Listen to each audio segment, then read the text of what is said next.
Hello everyone. Online study point पे आप लोगों का बहुत बहुत स्वागत है।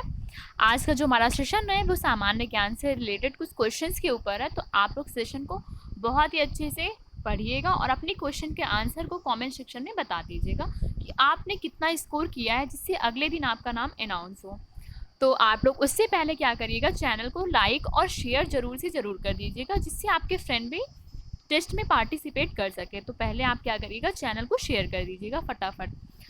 और लास्ट टाइम मैंने टेस्ट जो लिया था उसकी जो विनर है वो है शिखा सिंह। ठीक है, विनर जो है वो शिखा सिंह, जिनके 48 में 48 क्वेश्चन सही है। तो बहुत बहुत कॉन्ग्रेचुलेसन शिखा कि इतना अच्छा स्कोर किया आपने। इसी तरीके से आप लोग भी अपने स्कोर को बता दीजिएगा, जिससे आप लोगों के नाम भी अगले दिन अनाउंस हो। तो अब हम अपने सेशन की तरफ आगे बढ़ते हैं। तो पहला हमारा क्वेश्चन है, भारत के संविधान की उद्देशिका में नहीं है। क्या नहीं है हमारे संविधान की उद्देशिका में?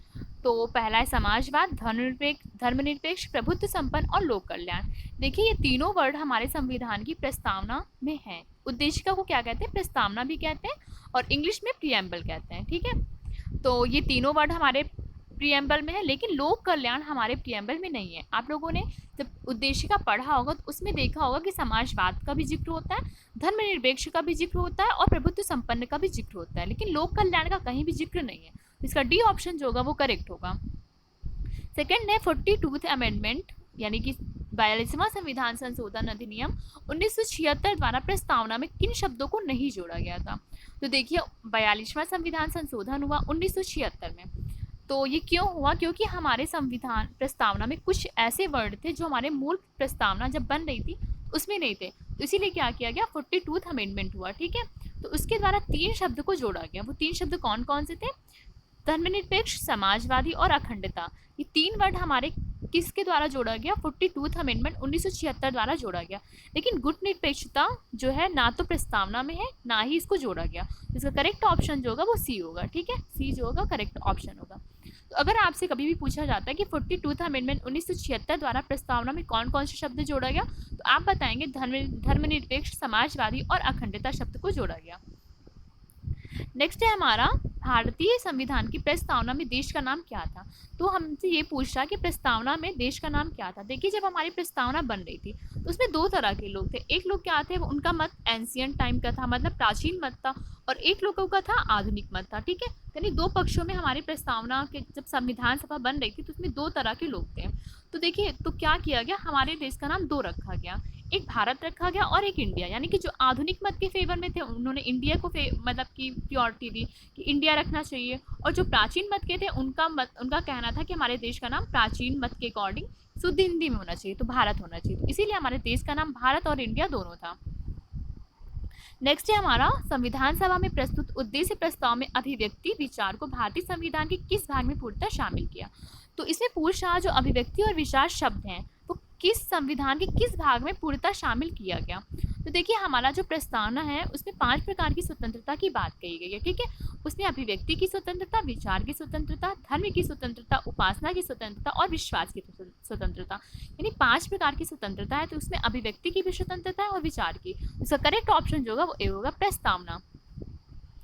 5वां है हमारा, संविधान की उद्देशिका में संशोधन कितनी बार हुआ? तो देखिए, हमारे जो उद्देशिका या प्रस्तावना है उसमें संशोधन जो है केवल और केवल एक बार हुआ। कब हुआ था? 42th अमेंडमेंट हुआ था 1976 में, जिसके द्वारा 3 शब्द को जोड़ा गया था। ठीक है, तो इसका करेक्ट ऑप्शन होगा ए, यानी एक बार ही हमारे संविधान की उद्देशिका में संशोधन हुआ है।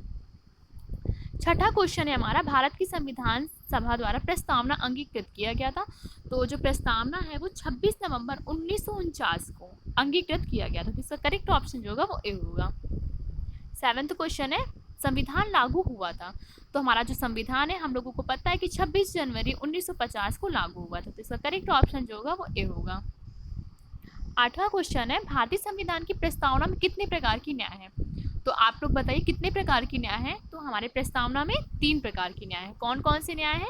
सामाजिक, आर्थिक और राजनीतिक। ठीक है, सामाजिक, आर्थिक और राजनीतिक, यानी 3 प्रकार की न्याय का जिक्र है। इसका करेक्ट ऑप्शन क्या होगा? डी होगा। 9वां है, भारतीय संविधान की प्रस्तावना में कितने प्रकार की स्वतंत्रता है?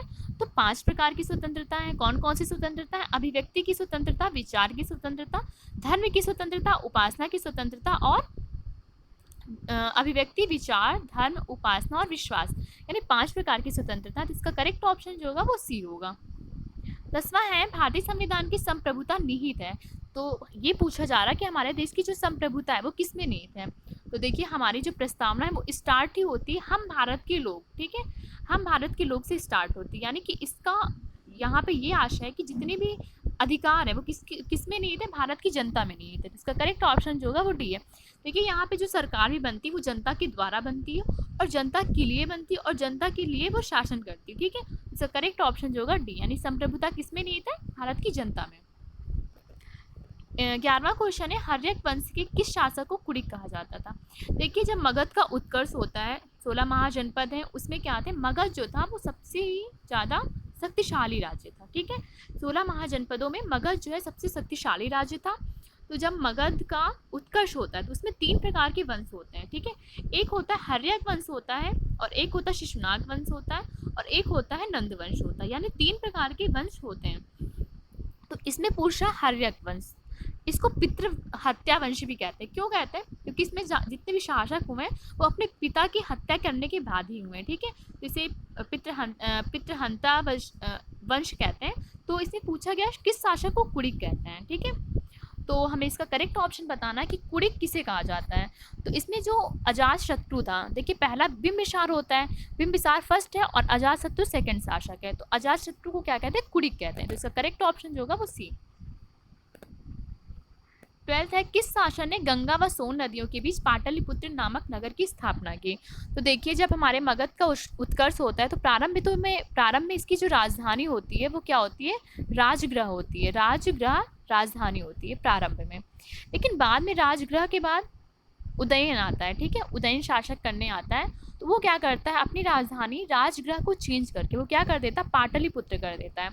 और पाटलिपुत्र जो था वो गंगा व सोन नदियों के बीच स्थित था, ठीक है। तो इसमें पूछा गया किस शासक ने गंगा व सोन नदियों के बीच पाटलिपुत्र नामक नगर की स्थापना की। तो इसका करेक्ट ऑप्शन होगा उदयन ने। तो इसका बी ऑप्शन करेक्ट है। तो आपसे ये भी पूछ सकता है कि जो मगध का पहला राजधानी क्या था, तो आप बताएंगे राजगृह, और परिवर्तित होकर सेकंड क्या हो गई, पाटलिपुत्र हो गई। तो इसका करेक्ट कौन किया पाटलिपुत्र, उदयन ने। तो इसका करेक्ट ऑप्शन कौन है, बी उदयन। 13 है 16 महाजनपदों की सूची उपलब्ध है। तो देखिए 6वीं शताब्दी ईसा पूर्व क्या हुआ, 16 महाजनपदों का उदय होता है। उत्तर वैदिक काल के बाद 16 महाजनपद का उदय होता है। तो जब महाजनपद काल क्यों कहते हैं, देखिए उत्तर वैदिक काल में जनपद बोला जाता है, लेकिन 6वीं शताब्दी में क्या हुआ, इन्हें क्या हुआ, लोहे का ज्ञान हो गया। तो लोहे के ज्ञान होने के बाद इन्हें क्या बोला गया, जितने भी जनपद थे महाजनपद बोल दिया गया, ठीक है। और महाजनपदों की जो सूची है बौद्ध ग्रंथ के अगुंतर निकाय से हमें पता चलता है कि महाजनपदों के बारे में, ठीक है। यानी कि अगर आपसे कभी भी पूछा जाता है कि महाजनपदों का वर्णन किस में हुआ है, तो बौद्ध ग्रंथ के अगुंतर निकाय में हुआ है, और जैन धर्म के किस में हुआ है, भगवती सूत्र में हुआ है। तो ये तो अगुंतर निकाय बौद्ध धर्म का है, और जैन धर्म का क्या है, भगवती सूत्र, ठीक है।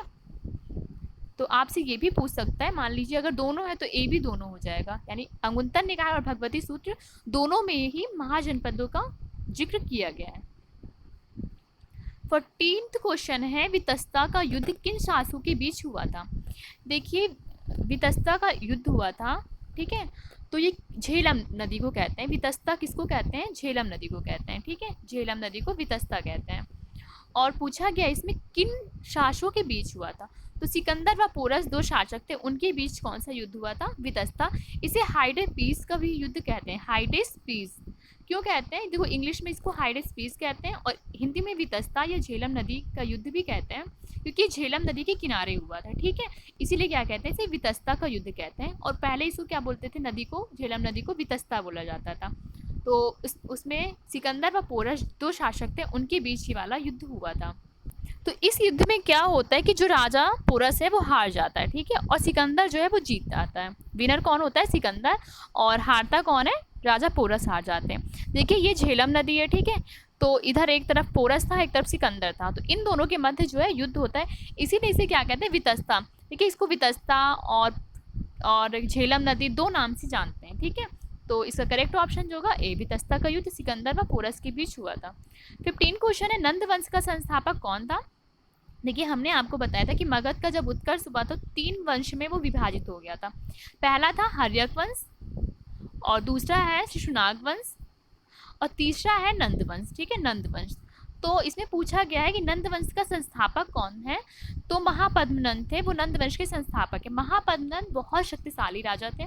उन्होंने कलिंग को जीत कर क्या किया था, वहाँ पे एक नहर की खुदाई भी किया था। ठीक है, तो आपसे कभी कभी ये भी पूछ सकता है कि कलिंग में नहर, सबसे पहले नहर का निर्माण कौन किया था, तो आपका आंसर होगा महापद्मनंद।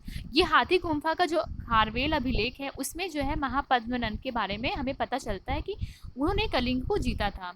तो इसका करेक्ट ऑप्शन जो होगा वो ए, नंद वंश का संस्थापक महापद्मनंद था। 16 क्वेश्चन है, मगध साम्राज्य की राजधानी रही है, तो मगध साम्राज्य की राजधानी कौन नहीं थी, नहीं रहा यहाँ पे होगा। तो देखिए गिरिब्रज भी था, पाटलिपुत्र भी था, राजगृह भी था, लेकिन कौशाम्बी जो है हमारे मगध साम्राज्य की राजधानी नहीं थी। तो इसका करेक्ट ऑप्शन जो होगा सी होगा। देखिए पहले तो गिरिब्रज और राजगृह था, लेकिन बाद में उदय ने क्या किया, पाटलिपुत्र कर दिया, लेकिन कौशाम्बी हमारे मगध की राजधानी नहीं थी। तो इसका करेक्ट ऑप्शन जो होगा वो सी होगा। 17 है, मगध की प्रथम राजधानी क्या थी, तुम्हें बताना कि जो मगध की प्रथम राजधानी वो क्या थी, गिरिब्रज थी। इसका करेक्ट ऑप्शन जो होगा वो डी होगा, गिरिब्रज। 18 है हमारा, पहला ईरानी शासक जिसने भारत के युद्ध भाग को अपने अधीन कर लिया था। देखिए ईरानी जो है भारत में आते हैं तो सबसे पहले आता है साइरस। ठीक है, साइरस पहली बार भारत में आता है, तो पहला विदेशी आक्रमण जो है वो ईरानियों के द्वारा ही हुआ है। ठीक है, तो साइरस पहले आता है, उसके बाद कौन आता है, डेरियस आता है, या डोरियस जिसको बोलते हैं वो आता है। तो देखिए साइरस आता तो है लेकिन किसी भाग को जीत नहीं पाता है। ठीक है, वो हार जाता है और वहाँ से भारत से चला जाता है। लेकिन फिर डेरियस आता है, डेरियस क्या करता है, भारत को जीत लेता है, कुछ भाग, भारत के कुछ भाग को जीत लेता है। तो इसका करेक्ट ऑप्शन होगा सी, मतलब कि डेरियस जो है वो भारत के युद्ध में भाग लेकर उसे अपने अधीन कुछ भाग को कर लेता है। तो इसका करेक्ट ऑप्शन सी होगा। 19th क्वेश्चन है, प्राचीन भारत में पहला विदेशी आक्रमण क्या था, तो हमने आपको बताया कि पहला विदेशी आक्रमण क्या था, ईरानियों का था। तो ए इसका करेक्ट ऑप्शन है, जिसमें साइरस नामक जो विदेशी है वो पहले भारत में आता है।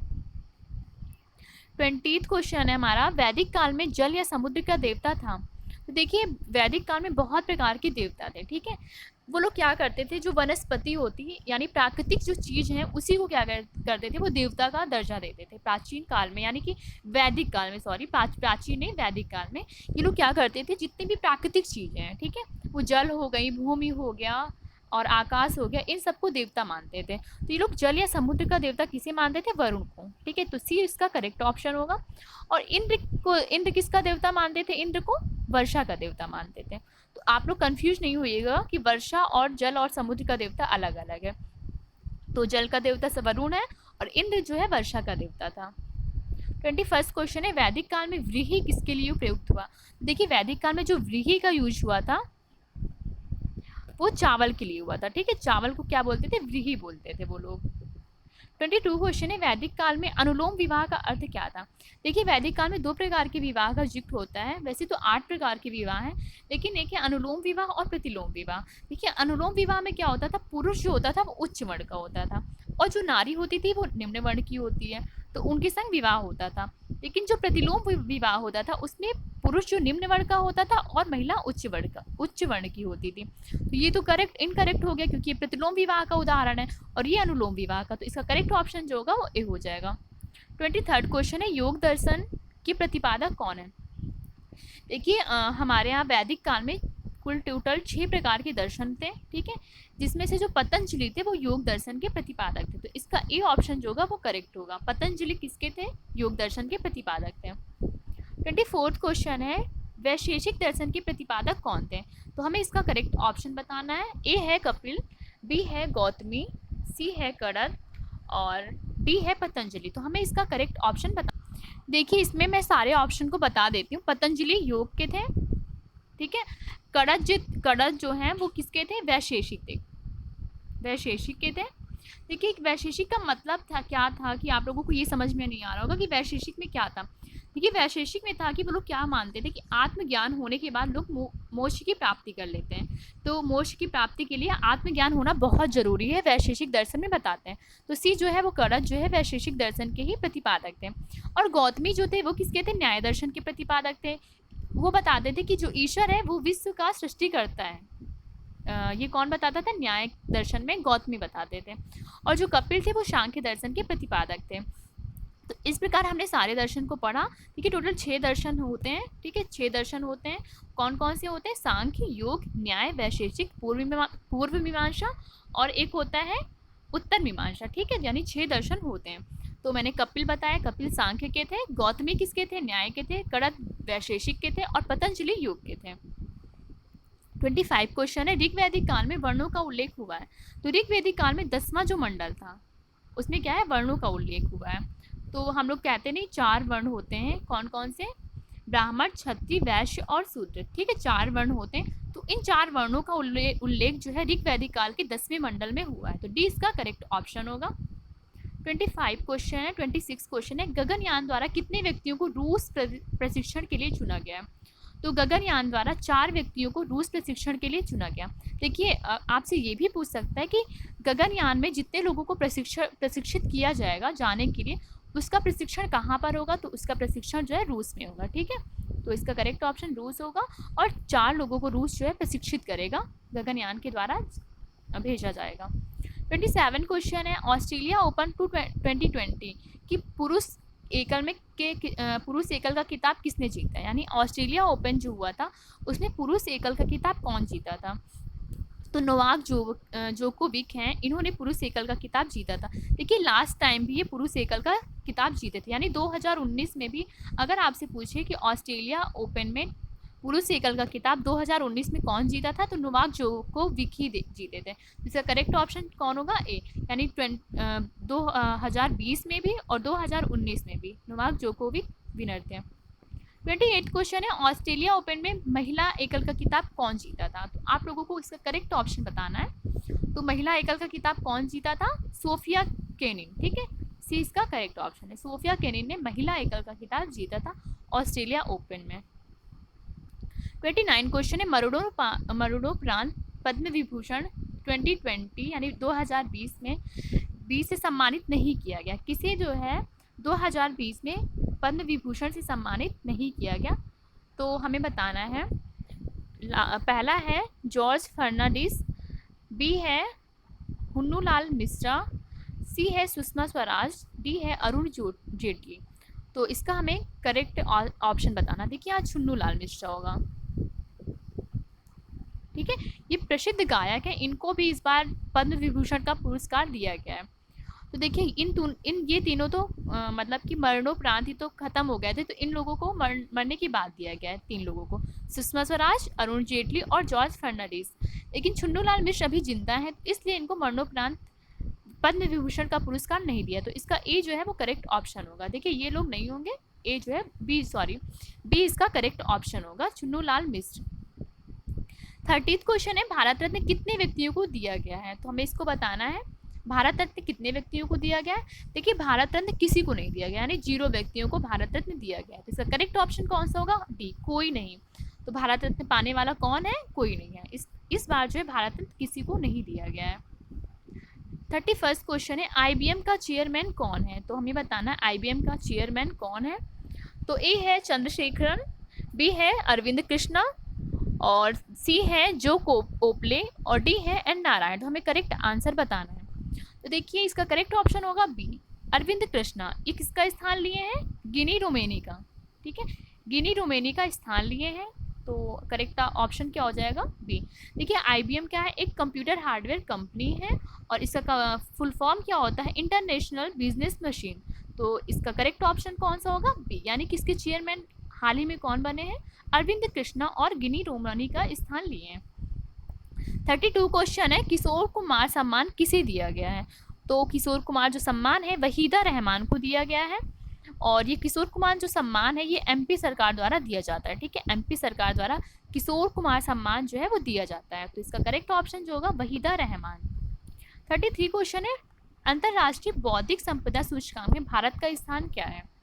तो इसमें हमें बताना है कि इंटरनेशनल इंटेलेक्चुअल प्रॉपर्टीज़ जो होती है, इंडेक्स होता है, उसमें भारत का स्थान क्या है? तो भारत का स्थान 40 है, ठीक है, मतलब 40 भारत का स्थान है। 2019 में क्या था? 36 था, यानी 4 स्थान जो है भारत पीछे चला गया है। 2019 में 36 था और अभी क्या है, 2020 में 40 स्थान है। देखिए इसे कौन कंडक्ट करवाता है? जीआईपीसी। तो जीआईपीसी का फुल फॉर्म क्या होता है? देखिए हर चीज़ को कंडक्ट कौन कराता है, ये बहुत इंपॉर्टेंट है, आप लोगों को ध्यान देना कि किसके द्वारा कंडक्ट कराया जाता है। तो इसको करवाया जाता है ग्लोबल इंटेलेक्चुअल प्रॉपर्टीज कन्वेंशन के द्वारा, ठीक है, ग्लोबल इंटेलेक्चुअल प्रॉपर्टीज कन्वेंशन के द्वारा इसे कंडक्ट कराया जाता है। तो इसका भारत का पोजीशन क्या था? वो 40 था। 34 है डिफ एक्सपो का संस्करण का आयोजन कहाँ हुआ? तो अभी हाल ही में डिफ एक्सपो का आयोजन हुआ है, वो हुआ है, उसका 11वां संस्करण हुआ है, ठीक है, 11वां संस्करण हुआ और कहाँ पे हुआ? लखनऊ में हुआ है, ठीक है, लखनऊ में हुआ। तो इसका जो थीम था वो क्या था? Emerging emerging defence manufacturing hub. क्या था? Emerging defence manufacturing hub. तो इसका करेक्ट ऑप्शन क्या है? ए, लखनऊ। 35 है अंतरिक्ष में सबसे ज़्यादा दिन बिताने वाली महिला कौन थी? तो इसकी महिला मतलब कि अंतरिक्ष में सबसे ज़्यादा दिन बिताने वाली महिला थी क्रिस्टीना कोच। इन्होंने कितने दिन बिताए थे? 328 दिन, ठीक है, 328 दिन बिताने वाली पहली पहली वर्ल्ड की महिला है। अब इसके पहले कौन था? पैगी विल्सन थी, वो कितने दिन बिताई थी? 288 दिन। और 328 दिन कौन बिताया था? क्रिस्टीना कोच ने बिताया। 36 क्वेश्चन है, मुख्यमंत्री परिवार समृद्धि योजना कौन सी राज्य ने शुरुआत की है? तो हरियाणा सरकार ने इसकी शुरुआत किया है। देखिए जितने भी गरीब परिवार हैं उन्हें 6,000 रुपये दिया जाएगा, ठीक है, तो इसका करेक्ट ऑप्शन जो होगा हरियाणा सरकार। 37 क्वेश्चन है, अजय वरियर 2020 किस देश के साथ हुआ है? अभी हाल ही में अजय वरियर एक युद्ध हुआ है, मतलब कि 2 देशों के बीच हुआ है, युद्ध अभ्यास हुआ है। तो ये ब्रिटेन और भारत के बीच हुआ है, ठीक है, भारत प्लस ब्रिटेन के बीच। इसका उद्देश्य ये था इन दोनों देशों के मध्य युद्ध अभ्यास का कि आतंकवादी को हमें कम करना, यानी आतंकवाद को हटाना है जड़ से। इन दोनों जब देशों के बीच युद्ध अभ्यास हुआ तो इसका उद्देश्य यही था कि आतंकवाद को किसी भी तरह हमें कम करना है। तो अजय वरियर किसके किसके बीच हुआ था? ब्रिटेन और भारत के मध्य हुआ था। 38 क्वेश्चन है, भारत का वित्त सचिव किसे नियुक्त किया गया है? तो हमें बताना है भारत का वित्त सचिव किसे नियुक्त किया गया। देखिए अजय भूषण पांडे जी को नियुक्त किया गया, तो इसका करेक्ट ऑप्शन सी है। और इन्होंने किसका स्थान लिया है? राजीव कुमार का स्थान लिया, ठीक है, राजीव कुमार का स्थान लिया है। और जो हमारे 1 रुपये का नोट होता है उसमें किसके हस्ताक्षर होते हैं? भारत के वित्त सचिव के ही हस्ताक्षर होते हैं, तो सी इसका करेक्ट आंसर है। 39 क्वेश्चन है, 65वें फिल्म फेयर अवार्ड में सर्वश्रेष्ठ अभिनेता अवार्ड किसे दिया गया? तो इसका हमें करेक्ट आंसर बताना है, तो आप लोग अपने आंसर फटाफट देख लीजिए क्या है आपके लिए करेक्ट आंसर। तो इसका करेक्ट आंसर है रणवीर सिंह, ठीक है, रणवीर सिंह को बेस्ट अभिनेता का अवार्ड दिया गया है। और इसका जो क्या कहते हैं, किस फिल्म के लिए? गली बॉय के लिए, ठीक है, गली बॉय के लिए बेस्ट अभिनेता का अवार्ड दिया गया है। और बेस्ट एक्टर का अवार्ड, गली बॉय बेस्ट फिल्म थी और बेस्ट एक्टर इसमें कौन है? 65वें फिल्म फेयर अवार्ड का रणवीर सिंह है। और बेस्ट एक्ट्रेस कौन है? आलिया भट्ट है, ठीक है, आलिया भट्ट बेस्ट एक्ट्रेस है। और बेस्ट फिल्म कौन सी थी? गली बॉय थी। और बेस्ट क्या कहते हैं, वो कौन थी जो डायरेक्टर थी? वो थी जोया अख्तर, ठीक है। तो 3-4 चीज़ें हमें इससे याद रखना है, बेस्ट एक्टर, बेस्ट एक्ट्रेस और बेस्ट डायरेक्टर जोया अख्तर थी। 40th क्वेश्चन है, 65वें फिल्म फेयर अवार्ड में सर्वश्रेष्ठ अभिनेत्री अवार्ड किसे दिया गया है? तो आलिया भट्ट को दिया गया। अगर आपसे पूछता कि 65वें फिल्म फेयर अवार्ड में बेस्ट डायरेक्टर का अवार्ड किसे दिया गया, तो जोया अख्तर को दिया गया। किसे? जोया अख्तर को। 41 क्वेश्चन है, सर्वाधिक प्रोटीन की मात्रा किसमें होती है? तो देखिए या गेहूं में कि मटर में कि सोयाबीन या चना में? तो सोयाबीन जो होती है उसमें सबसे ज़्यादा प्रोटीन की मात्रा होती है, 40% जो है वो प्रोटीन होता है सोयाबीन में। तो सबसे ज़्यादा प्रोटीन किस में होती है? सोयाबीन में होती है। 42 क्वेश्चन है, प्रोटीन व वसा दोनों में प्रचुरता होती है, तो ऐसा कौन सा इन दोनों में तत्व है, मतलब कि पदार्थ है जिसमें प्रोटीन भी होता है और वसा भी प्रचुर मात्रा में होती है? पहला है नारियल, बी मूंगफली, सी सोयाबीन, डी सूरजमुखी। देखिए सबसे ज़्यादा प्रोटीन तो सोयाबीन में होती 40%। अब पूछा गया प्रोटीन और वसा दोनों होती है, तो जो मूंगफली होती है उसमें प्रोटीन भी सबसे ज़्यादा होती है और वसा भी सबसे ज़्यादा होती है। तो इसका करेक्ट ऑप्शन क्या होगा? बी, मूंगफली।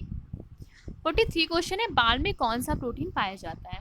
देखिए हमारे शरीर में जो नाखून होते हैं और जो बाल होता है उसमें जो दोनों में कैरोटीन एक प्रोटीन होता है वो पाया जाता है, और केसिन तो हमें पता ही है कि मिल्क में पाया जाता है, केसिन।